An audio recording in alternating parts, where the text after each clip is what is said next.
That's a typical problem when you've moved in, unless you hire a professional organizer who can get it all unpacked for you in a matter of days.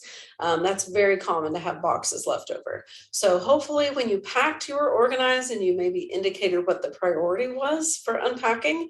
If not, try to focus on the things that are the highest priority first.